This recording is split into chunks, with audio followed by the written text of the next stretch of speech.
All right, let's take a minute to look at some seventh chords. We'll look at major 7, minor 7, dominant 7, and minor 7 flat 5 when the root note's on the 6th string, the 5th string, and also the 4th string. All right, so let's do it each quality at a time, okay? So we'll do a major 7 with each of its root notes on the various strings, and then we'll switch to the other chords. I think we should do the first one in G, because why not? All right, so G major 7. When our root note is on the low E string, we got to find G first. E, F, F sharp, G. All right, now this shape is our major 7 shape. You may or may not be familiar with it. I think you are. First finger, 3rd fret, low E. 3rd finger, 4th fret, D. 4th finger, 4th fret, G. And 2nd finger, 2nd fret, B string.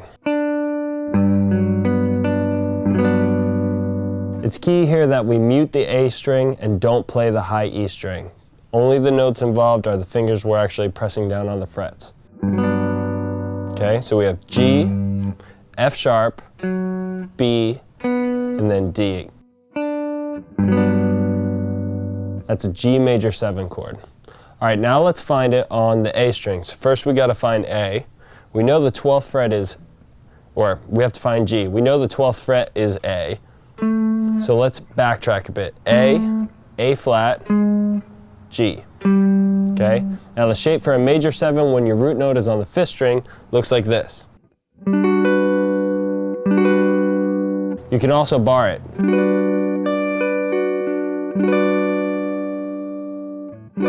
All right, so we have the first finger on the 10th fret A string, 3rd finger on the 12th fret D string, 2nd finger on the 11th fret G, and 4th finger on the 12th fret B string.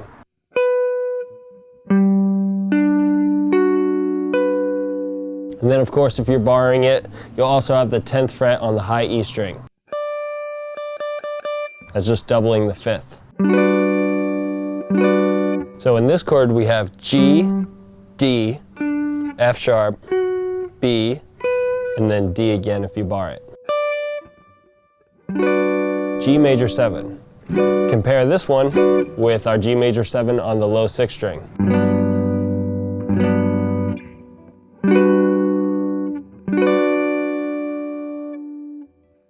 Nice. Now let's move on to the 4th string. All right, so first we got to find G, D, D sharp, E, F, F sharp, G. Now a G major 7 when your root note is on the 4th string, the D string, looks like this. So my first finger is hitting the root note, G, which is on the 5th fret here, and then my 3rd finger is barring the 7th fret on the G, B, and high E strings. So I have first finger on G, 3rd finger's playing a D, F sharp, and then a B. Let's compare those with the other ones we learned. So G major 7 from the 6th, G major 7 from the 5th, G major 7 from the 4th.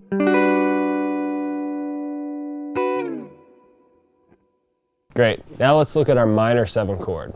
All right, let's do our minor 7s from B flat, because why not? All right, so B flat, we're gonna bar the 6th fret on the low E string,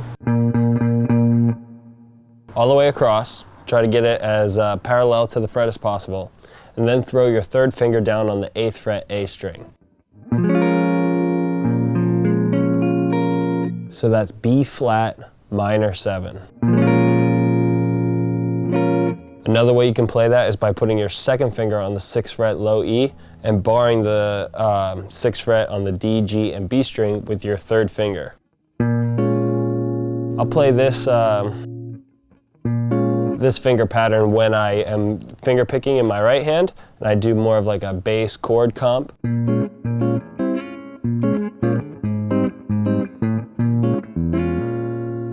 Otherwise, you get more of that Jack Johnson-y strummy feel when you bar it.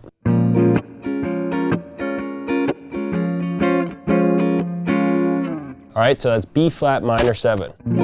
Now let's find B flat on the A string. So we have A sharp or B flat. So here we go. Now for a minor 7 shape, we're going to bar across with the, in this case, the first fret. So first finger, first fret, A string, barring across.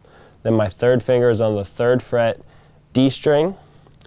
That bar takes care of my first fret on the G, and my second finger comes down on the second fret B string, and then barring across once again to the first fret on the high E. So starting from the A string, we have 1, 3, 1, 2, 1. B flat minor 7. I like hammering it on, it sounds good. Doobie Brothers made a famous song out of the minor 7 chord, this exact shape. I think they're playing it up on G, and they hammer on the other notes here, so it goes.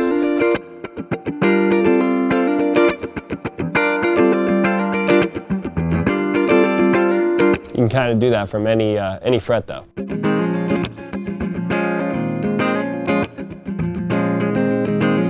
So that's B flat minor 7, when your root note is on the 5th string.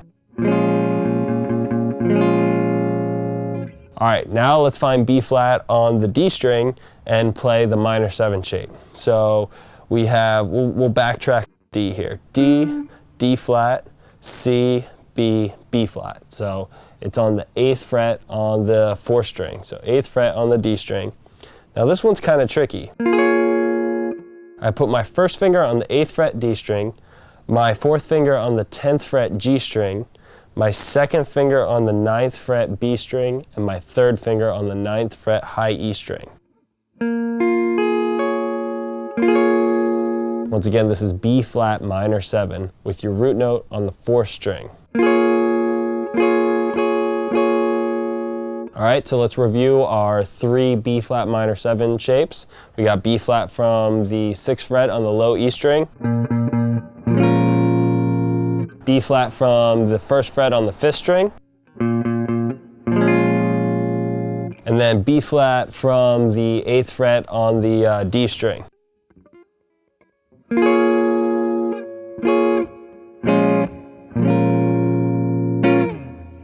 Right on. All right, now let's cover our dominant 7 chord. So when you see a letter followed by just the number 7 and it doesn't have a minus sign or an MAJ, they're implying dominant. All right, so that's a major triad with the flat 7 on top, where a major 7 is a major triad with the normal 7.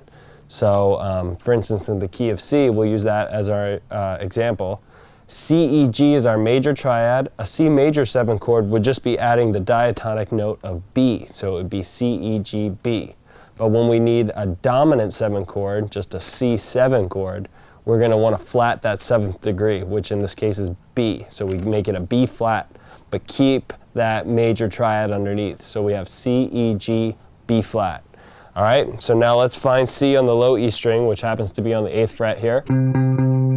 And we'll play the dominant 7 shape. Now I like to teach this chord by saying play your normal major bar chord when your root note's on the 6th string and take away your pinky. Okay, so now it creates that flat 7. It goes from the root note. So you take away that pinky. Now you have a B flat in there. It's a nice bluesy chord. Another way to play it is by only playing the, the root, the 3rd, and the flat 7. That has a cool sound to it. Once again, I like doing this when I'm finger picking. All right, but let's look at that full version of it here. So I'm barring all the way across the 8th fret because we're in C. I have my 3rd finger on the 10th fret A string. Then I have the 8th fret on the D string. Then I put my 2nd finger down on the 9th fret G string. And then the bar takes care of 8 on the B and 8 on the high E. So you can look at it from the major shape, taking away the pinky, or you can look at it just as this 3-finger shape right here. So that's C7 when your root note is on the low E string. All right, now let's find C on the A and look at that shape.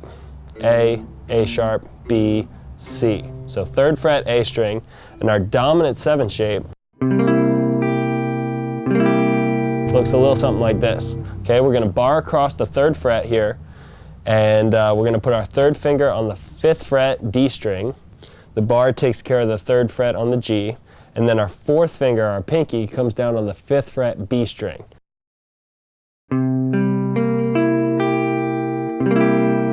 C7.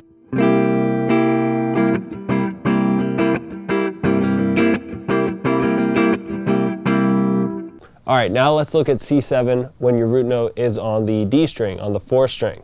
So let's backtrack from D, D, D flat, C, right here. And it actually, this shape is like a major 7 shape when your root note's on the 5th string, but we're just shifting everything over.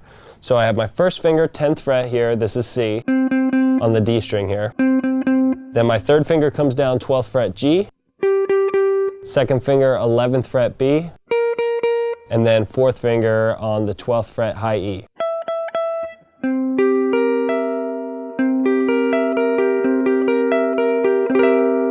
So that's a C7 chord where my root note is on the 4th string. So C7 here, from the 5th string, from there, and then from the low E here on the 8th fret.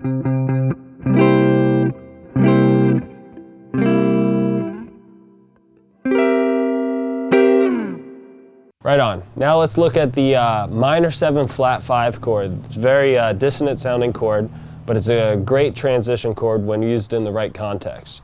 All right, let's do this one from, let's do it from A, okay? So A on the low E string is the 5th fret, and we're gonna play that with our 2nd finger. So 2nd fret on the 5th, 2nd finger on the 5th fret, low E. Then we're going to skip the A string, 3rd finger, 5th fret D, 4th finger, 5th fret G, and then our 1st finger is going to come down on the 4th fret B string. So 5, skip a string, 5, 5, 4. Minor 7 flat 5. When your root note is on the low E string. Now let's find A on the A string. Easy enough. We're not going to do it as the open A here. We're going to come up to the 12th fret. Okay, so 1st finger on the 12th fret A, minor 7 flat 5. It's like a major 7 shape, but you just squish it. So 1st finger 12th fret, then 3rd finger 13th fret D string, 2nd finger comes down 12th fret G, and 4th finger comes down 13th fret B. So it's 12, 13, 12, 13 in this case.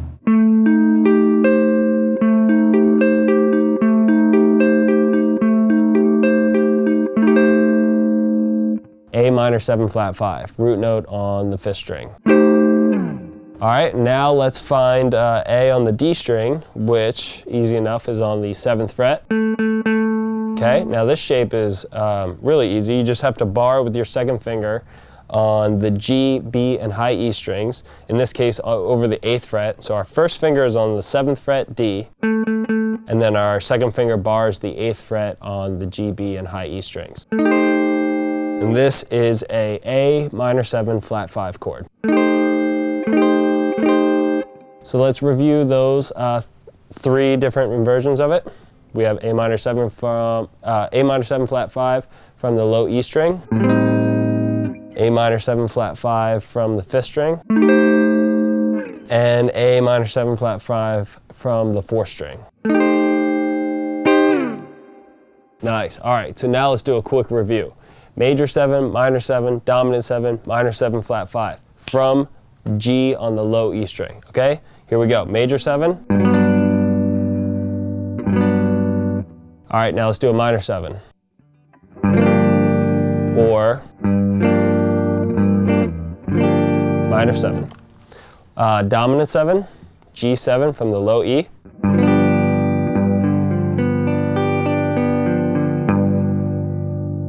And last but not least, minor 7 flat 5 from the low E string, from the 3rd fret.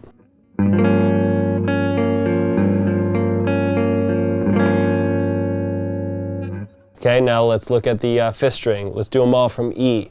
So E major 7, or E minor 7 with the bar,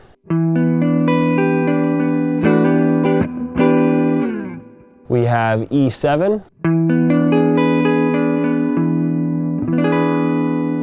and E minor 7 flat 5.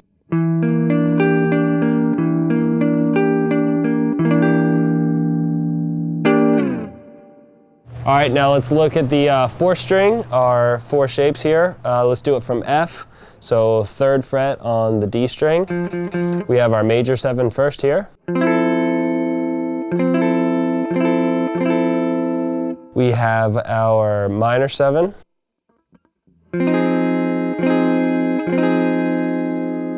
Our dominant 7. And our minor 7 flat 5.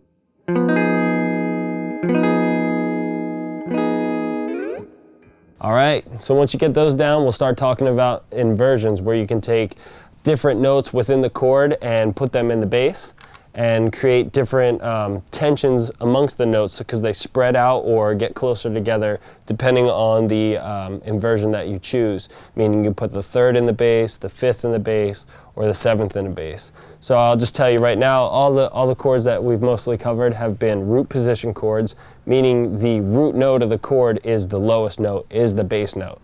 If we were to do a first inversion chord, that means the 3rd of the chord is put in the bass. So on a C major chord, C, E, G, C being the 1, E being the 3, G being the 5, we'd put E in the bass. If we wanted to do a second inversion chord, we would put the 5th in the bass. So using our C major as an example, we'd put G in the bass, and we just have G, E, and C. And then finally, a third inversion is when you put the 7th in the bass. So if we were doing a C major chord, C, E, G, B, we'd put the B in the bass. You just take the notes and you mix them in all different ways. We call it inversions based on whatever note is in the bass note, but you can get really creative and, like I said, spread them apart or get them close together and create different tensions depending on the context of the song you're using. So I hope that helps, and we'll talk more about that in the future.